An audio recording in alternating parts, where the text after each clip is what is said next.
Palestine! Palestine! Palestine! Palestine! Palestine!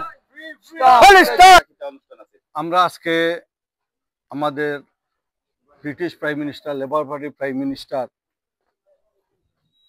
অনেক কষ্টের বিনিময়ে লেবার পার্টির কর্মী অ্যাক্টিভিস্টের কর্মের বিনিময়ে আমাদের সরকার, ব্রিটিশ সরকার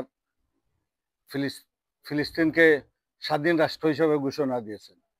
তবে এইটা মাত্র সূচনা। আমরা আরো ফার্দার যাইতে হইব, যেভাবে পিস, শান্তি এবং ফিলিস্তিনের উন্নয়ন, ভবিষ্যৎ, এই দেশটাকে বিল্ড করার জন্য আমরা প্রধানমন্ত্রী, লেবার পার্টি সবাইকে আকুল আবেদন জানাচ্ছি। আমাদের এইখানে শেষ না, এটা সূচনা।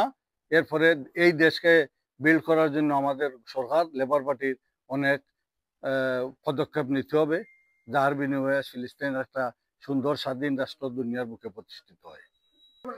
আজকে আমরা এখানে সমবেত হয়েছি, আমরা আমাদের মোরাল সাপোর্ট ফিলিস্তিনের প্রতি, বিশেষ ব্রিটিশ গভর্নমেন্ট যেহেতু রিকগনাইজ করেছে ফিলিস্তিনকে টু স্টেট সলিউশন, এবং আমরা চাই আগামীতে যাতে গাজাতে একটা শান্তিপূর্ণ সিজফায়ার হয় এবং সবাই মিলে ফিলিস্তিনকে সাপোর্ট করে ফিলিস্তিনকে পুনর্গঠনের জন্য আমরা সবাই সমবেতভাবে কাজ করি।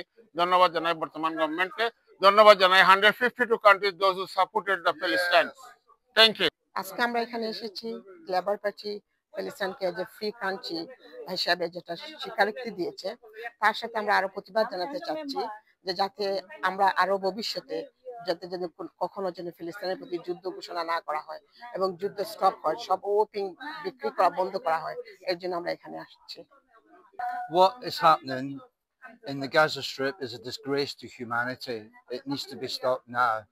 The recognition of a Palestinian state is a small step, but it's a huge step in terms of what might happen in the West Bank. We need to do everything that we can.